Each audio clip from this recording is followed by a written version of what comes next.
Todo mundo fica preocupado com a China, mas quem atacou o Bitcoin foi o governo americano. Esse é o Visão Libertária, sua fonte de informações descentralizadas e distribuídas. Todos sabemos que o Bitcoin é algo ruim para governos em geral e que é consequência disso governos tentarem atacar o Bitcoin. Já fizeram isso no passado, ainda vão fazer muitas outras vezes no futuro, mas um ataque novo foi feito hoje, na madrugada do dia 6 de maio, pela mineradora americana Mara Pool.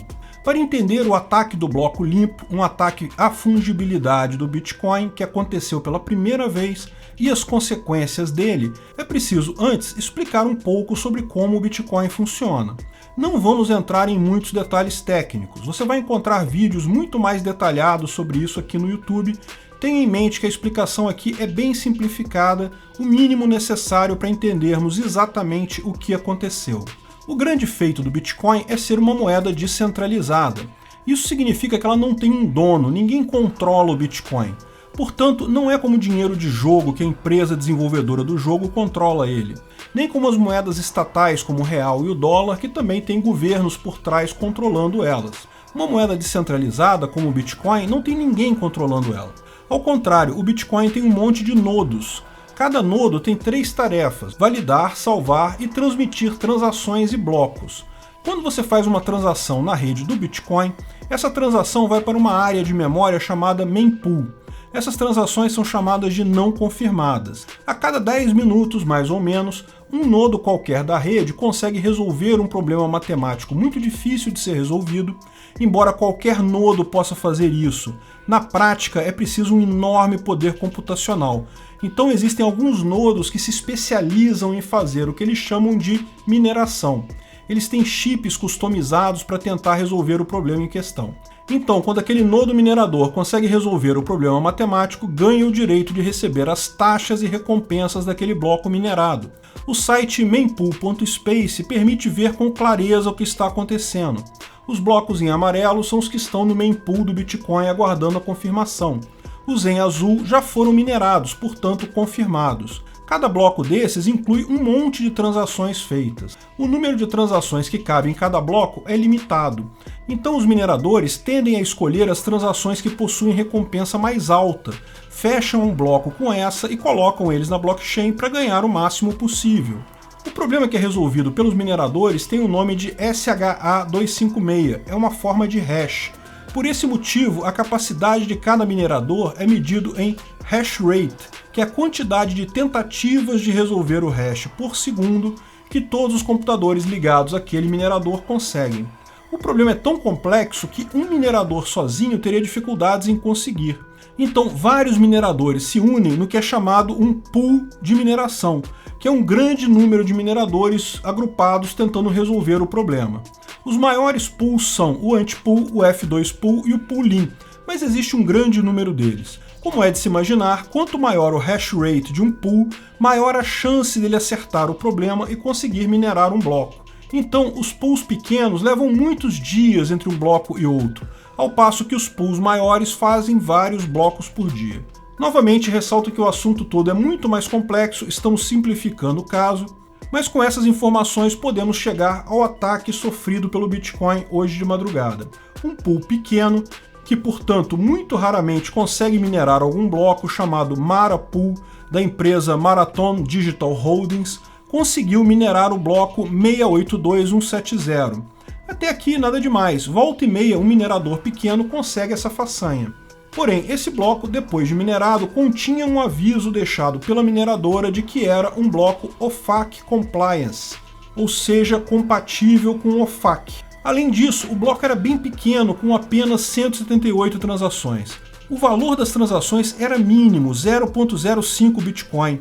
Ao invés de pegar todas as transações no mempool, escolher aquelas com maior valor, eles pegaram apenas algumas poucas transações. Por que ele fez isso? A recompensa média de um bloco em taxas de transação é na faixa de 0,85 Bitcoin. Ele jogou fora 0,8 Bitcoin para poder escolher as transações? Isso não faz sentido, 0,8 Bitcoins é um bocado de dinheiro. Bem, o porquê ele fez isso pode ser entendido justamente no aviso de que o bloco era OFAC Compliance. OFAC é o Office of Foreign Assets Control, ou Escritório de Controle de Ativos Estrangeiros. um departamento da Receita Federal americana cujo objetivo é garantir o cumprimento de normas federais aleatórias do governo americano. Por exemplo, você sabe, os Estados Unidos impõem bloqueios em vários países, como Irã, Cuba, Venezuela. Portanto, o OFAC proíbe transações com esses países, também proíbe lavagem de dinheiro e tem várias regras aleatórias lá. A OFAC lançou em junho de 2020 um framework para compliance de empresas americanas com criptomoedas. Veja, o OFAC não diz nesse compliance que você não vai aceitar a transação do endereço X ou do endereço Y. O que ele diz no compliance é que você tem que saber quem são as partes envolvidas para poder negociar sem risco de sofrer penalidades pelo governo americano. Então, se sem querer você transacionar bitcoins, digamos, com endereço no Irã, você está cometendo uma fraude e pode ser multado pelo governo americano. Só que os endereços de Bitcoin não dizem nada sobre o local físico onde está aquela carteira. Não tem como saber quais carteiras estão no Irã, em Cuba ou em qualquer país. Como o Marapool fez então? Ele só aceitou transações de endereços que correspondem a corretoras americanas conhecidas. Assim, qualquer outra transação que não estava registrada nos Estados Unidos foi negada. Por isso, o bloco ficou com tão poucas transações. E por que isso é um ataque ao Bitcoin? Bem, é um ataque à fungibilidade do Bitcoin. Em tese, o Bitcoin, como qualquer moeda, é um bem fungível. Qualquer Bitcoin vale o mesmo que qualquer outro Bitcoin. Mas se o governo americano consegue marcar determinados endereços como sendo proibidos, seja por questão de traficantes e pessoas ruins, seja por questão de países apenas, ou seja porque querem perseguir um cidadão específico, então a fungibilidade ficou prejudicada. Existem agora bitcoins bons e bitcoins ruins. É exatamente isso que quer o governo americano, que pretende a OFAC, e o fato de uma mineradora ter aceitado tais regras é um ataque sério ao Bitcoin. Veja, nenhum Bitcoin foi perdido, ninguém foi prejudicado, as transações de outras pessoas acabaram sendo confirmadas no bloco seguinte, 10 minutos depois por outro pool. Esse ataque em si foi insignificante, não mudou nada. Mas a questão toda é o que ele sinaliza em termos de possibilidades de ataque do governo no futuro. Primeiro, é curioso que muita gente apontava risco de interferência do governo chinês, porque tem um grande número de mineradores que fica na China, mas no final o ataque foi feito pelo governo americano, um pequeno pool minerador americano cedendo a regras do Estado americano. Mas como eu disse, isso não foi um problema em si. Justamente devido a regras financeiras muito rígidas nos Estados Unidos e a energia elétrica muito cara, existem hoje muito poucos mineradores nos Estados Unidos. Portanto, mesmo imaginando que todos os mineradores americanos resolvam seguir o OFAC, não vai mudar nada. De vez em quando teremos um bloco ou outro estranho como esse, mas isso não muda nada. As transações simplesmente aconteceriam no bloco seguinte. O problema é que o governo americano tem um bocado de dinheiro. Imagine se o governo americano criasse vários pools de mineração para tentar chegar a uma grande fração dos blocos minerados dessa forma. Isso significa que, de fato, você criaria o Bitcoin bom e o Bitcoin ruim.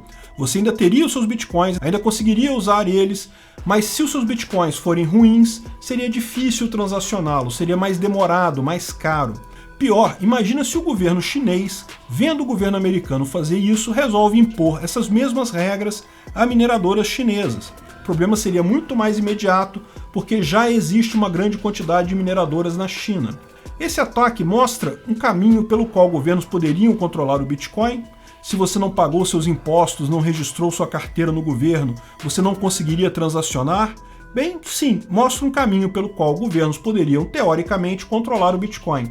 Porém, é um caminho inviável economicamente na prática. Veja, o paper do Satoshi Nakamoto, que descreve a teoria por trás do Bitcoin, vai muito além das proteções criptográficas ao Bitcoin.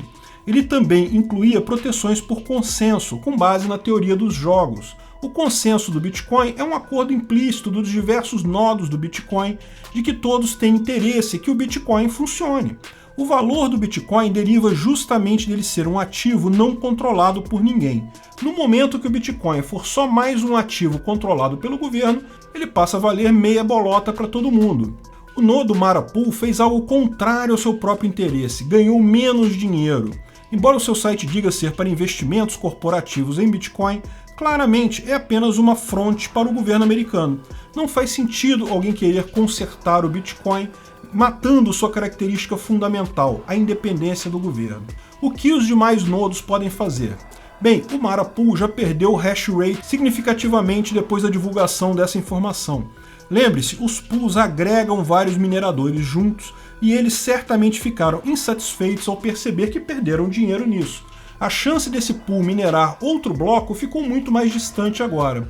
A ideia da proteção pelo consenso é essa, o interesse das pessoas é no sentido de garantir o Bitcoin. O Taproot, a mudança do Bitcoin que está rolando neste momento e que explicamos melhor no vídeo Como Mudar o Bitcoin, do dia 19 de abril, vai incluir mais privacidade nos endereços e dificultar esses controles do tipo da OFAC. Mas mesmo que isso não seja suficiente, basta um novo soft fork do Bitcoin com ajuste nessa escolha. A Monero, outra moeda criptográfica, passou por um problema desse tipo há alguns anos e também fez ajustes para impossibilitar o rastreamento de endereços. No final das contas, esse ataque ao Bitcoin foi positivo por alertar a todos do problema o quanto antes. Obrigado pela audiência. Esse artigo foi sugerido por Gilete Amolado, escrito e narrado por Peter Turguniev, revisado por Fidalgo BTC, Janoctus e Miguel Medeiros. Esse vídeo foi um oferecimento de armataweb.com, cloud e serviços de data center, 100% de compromisso com a satisfação e privacidade dos clientes. Aceitamos Bitcoin, veja o link na descrição do vídeo. Se você gostou desse vídeo, clique no like e compartilhe ele em suas redes sociais. Se inscreva no canal para nos ajudar, clicando no botão vermelho abaixo. Se quiser ser avisado de novos vídeos, clique no sininho ao lado. Até a próxima!